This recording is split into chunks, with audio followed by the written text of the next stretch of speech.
초등학교 1학년 시험지에 이런 문제가 나왔습니다. 여러분도 한번 풀어보세요.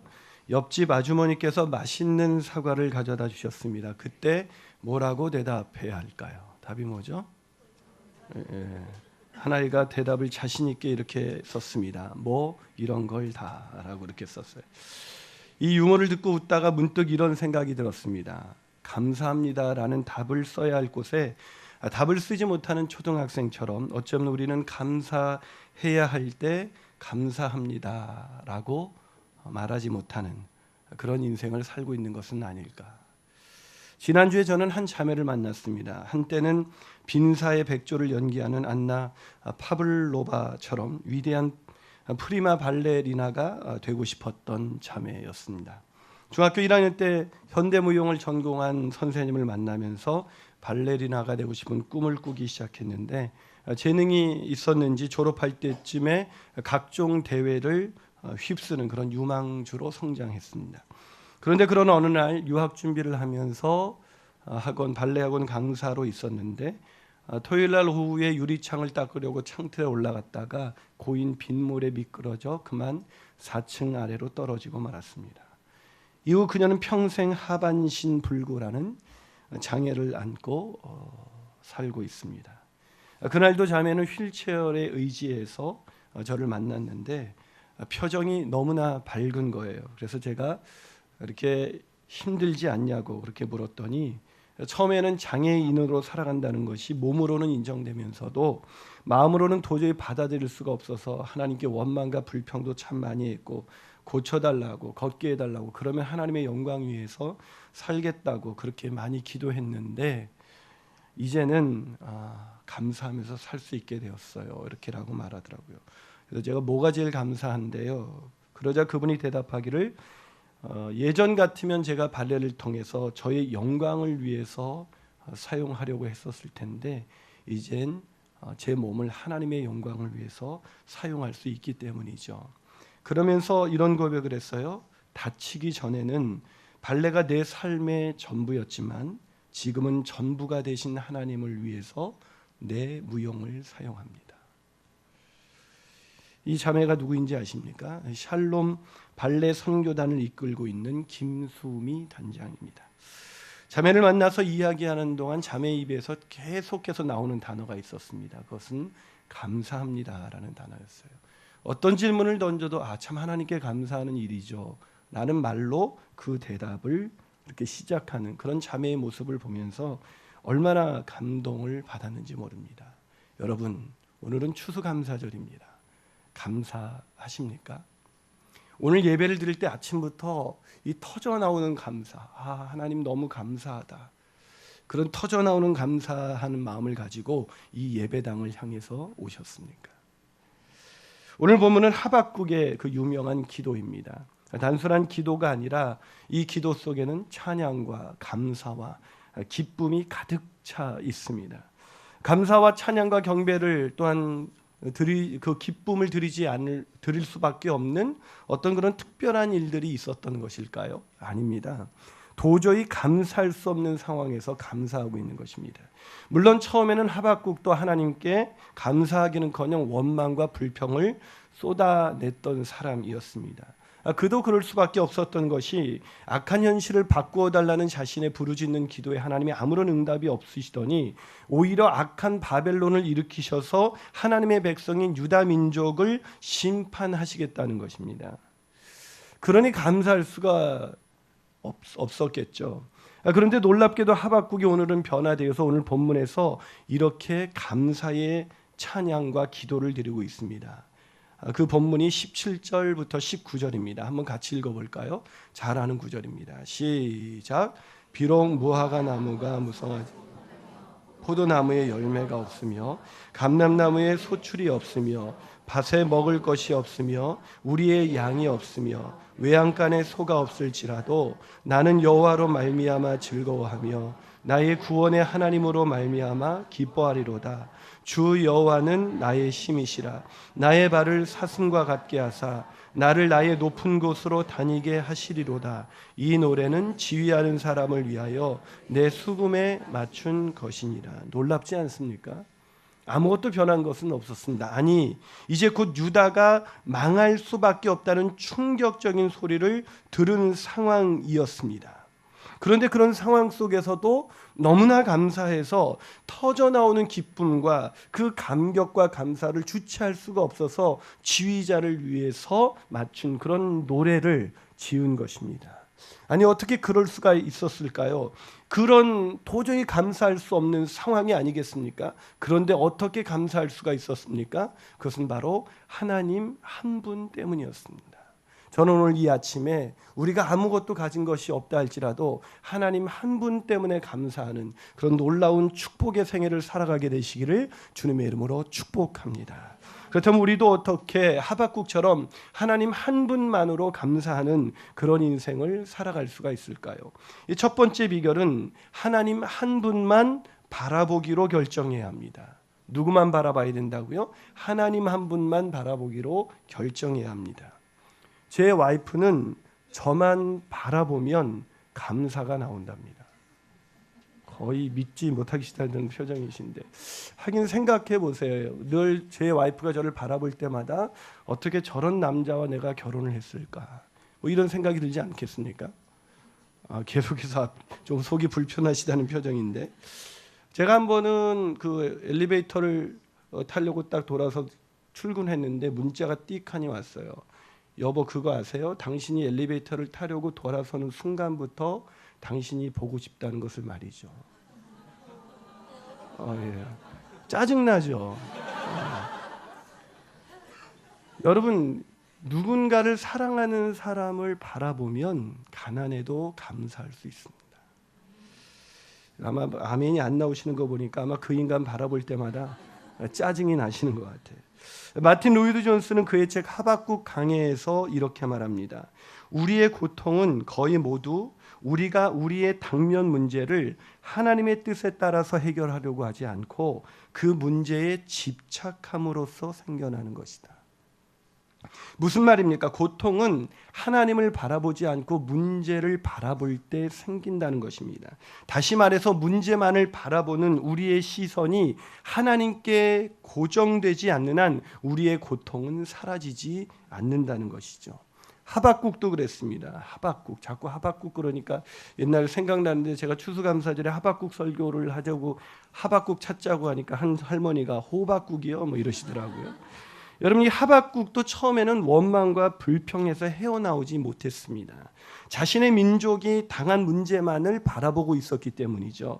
얼마나 고통스러웠을까 이해가 되지 않았습니다. 자, 얼마나 이해가 되지 않았는지 하박국서 1장 2절과 13절에서 그는 이렇게 말합니다. 자, 한번 같이 읽어볼까요? 있습니다. 시작. 여호와여, 내가 부르짖어도 주께서 듣지 아니하시니 어느 때까지리이까? 내가 강포로 말미암아 외쳐도 주께서 구원하지 아니하시니이다. 주께서는, 계속해서 시작. 주께서는 눈이 정결하심으로 악을 참아 보지 못하시며 패역을 참아 보지 못하시거늘 어찌하여 거짓된 자들을 방관하시며 악인이 자기보다 의로운 사람을 삼키는데도 잠잠하시나이까? 하박국이 지금 왜 이런 불평과 원망을 쏟아내고 있습니까?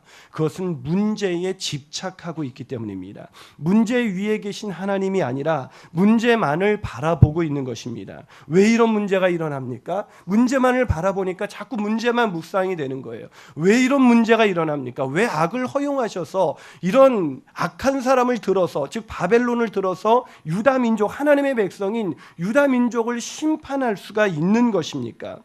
여러분, 하지만 그것 아세요? 상황에 집착하면 집착할수록 하나님은 보이지 않습니다. 다시 말씀드릴까요? 상황에 집착하면 집착할수록 하나님은 보이지 않습니다. 그런데 상황에 집착하던 하박국이 어떻게 하나님을 바라볼 수 있게 된 것일까요? 그것은 하나님을 원망했던 하박국서 1장과 감사와 기쁨으로 충만했던 하박국서 3장 사이에 도대체 무슨 일이 일어났는지를 우리가 살펴보면 됩니다. 자, 하박국서 2장에 무슨 일이 일어났을까요? 자, 하박국서 2장 1절을 같이 읽어보겠습니다. 시작. 내가 내 파수하는 곳에 서며 성루에 서리라. 그가 내게 무엇이라 말씀하실는지 기다리고 바라보며 나의 질문에 대하여 어떻게 대답하실는지 보리라 하였더니. 뭐라고요? 기다리고 바라보며. 이 얼마나 간절히 기다리고 바라봤는지 이 성경은 그가 파수하는 성루에 서서 하나님을 기다리면서 바라보았다고 기록해주고 있습니다. 왜요? 왜 그렇게 간절히 하나님만을 바라본 것일까요? 그것은 이해할 수 없는 현실 속에서 가장 중요한 것은 하나님이 이 현실을 왜 허락하셨는가를 해석할 수 있어야 했기 때문입니다. 저는 지난주 고난 중에 있었던 한 성도님과 통화를 했습니다.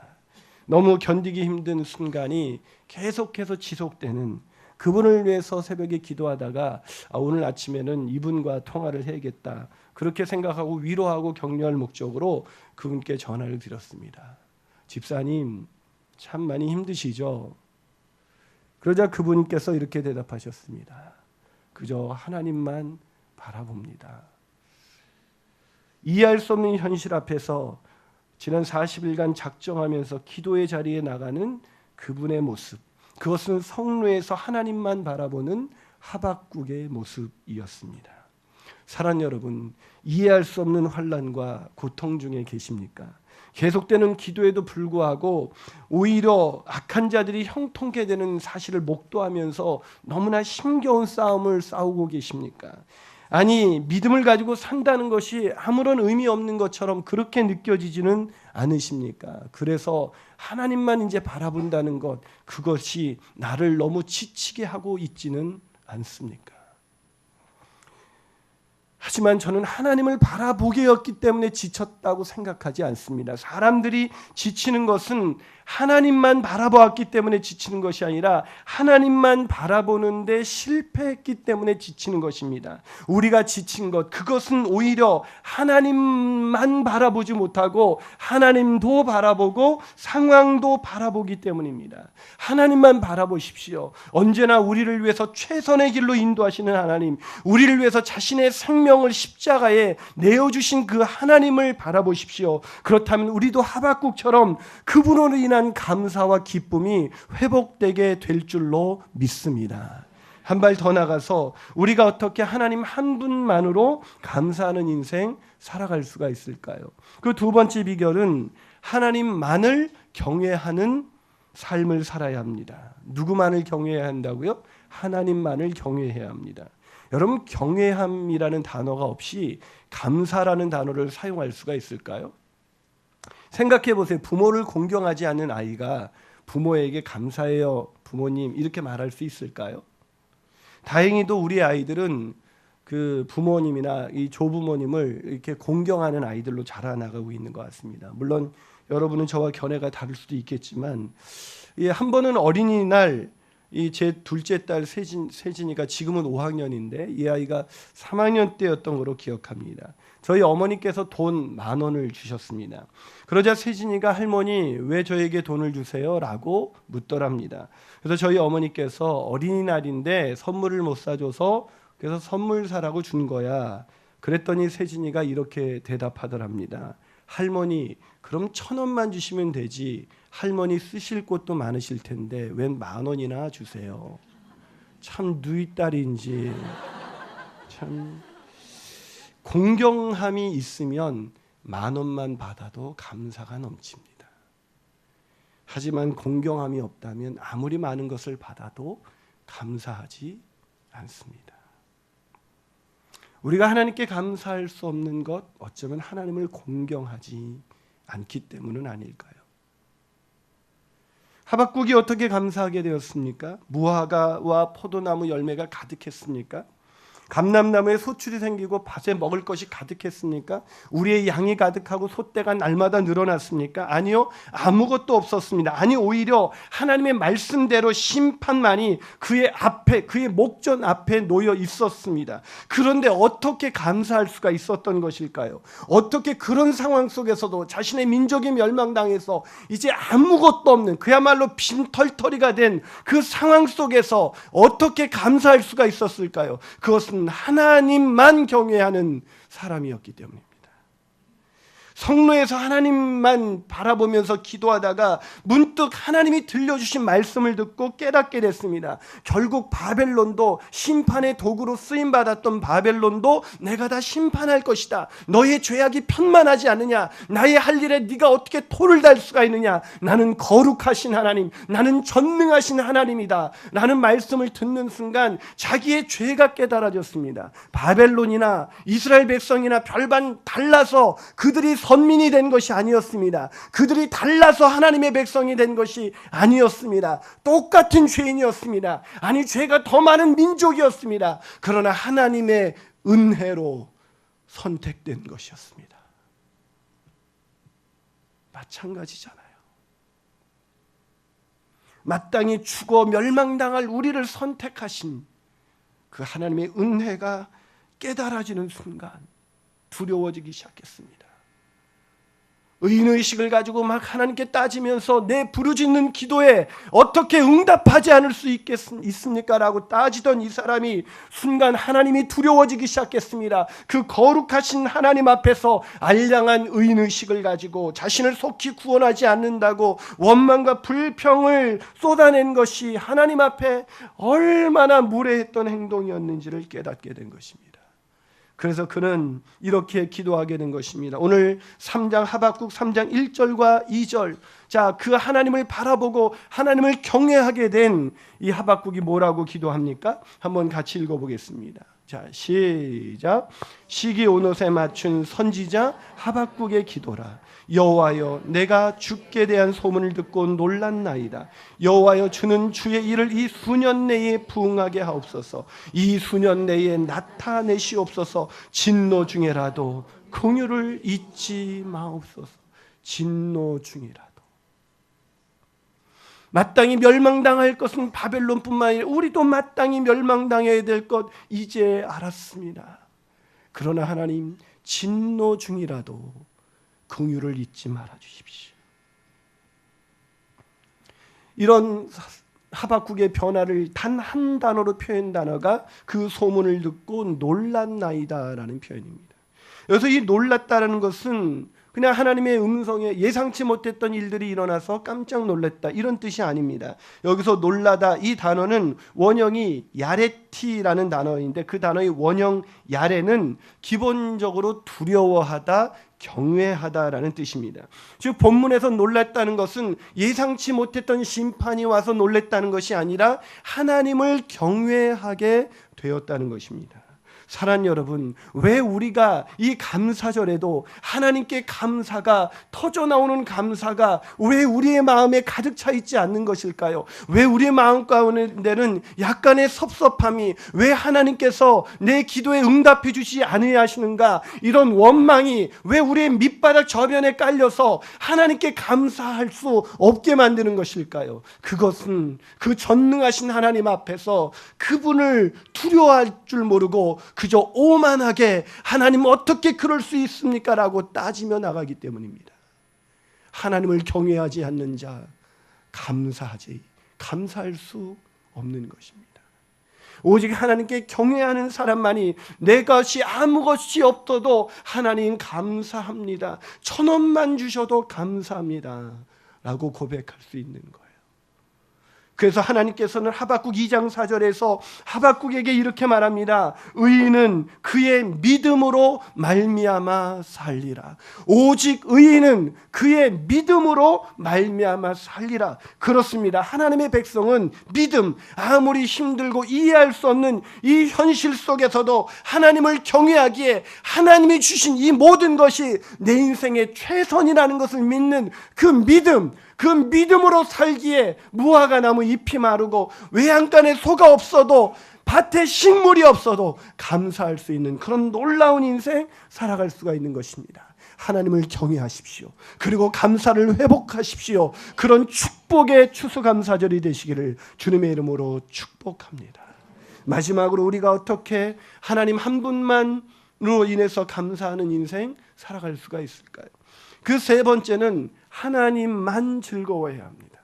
누구만 즐거워해야 된다고요? 하나님만. 여러분 세상에서 어떤 일을 하실 때 제일 즐거우세요? 먹는 즐거움이요? 보는 즐거움이요? 내가 갖고 싶었던 것을 소유하는 즐거움이십니까? 여러분 세상 사람들은 세상 즐거움을 가지고 살아갑니다.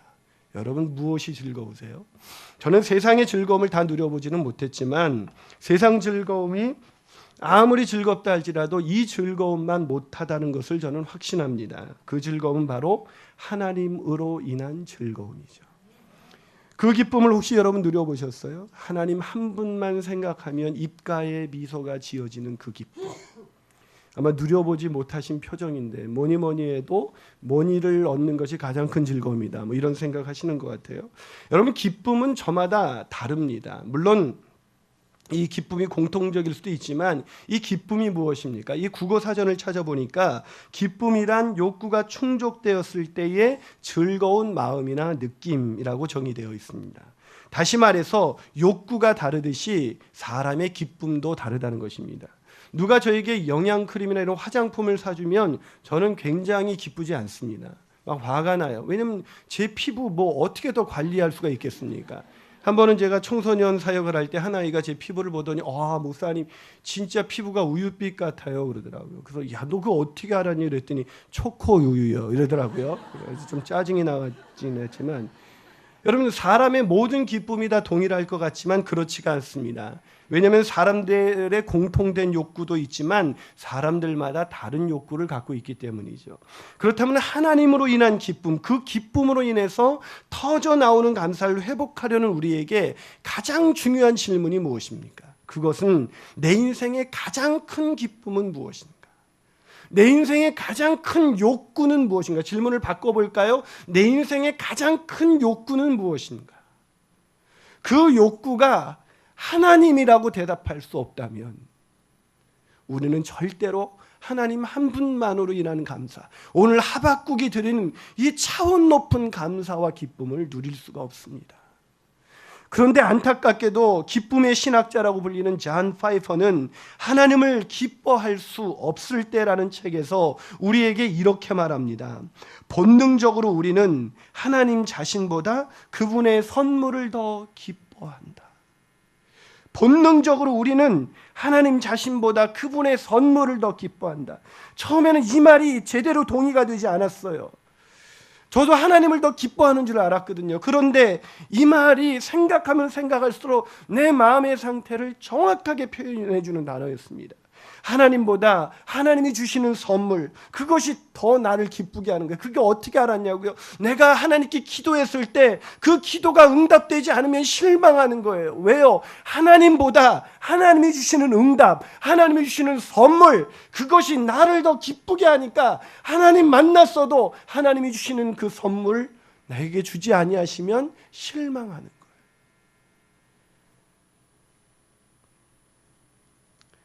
아니 원망과 불평이 쏟아지는 것을 막을 길이 없어요. 목사지만 내 기도가 응답되지 않을 때 하나님 앞에 원망합니다.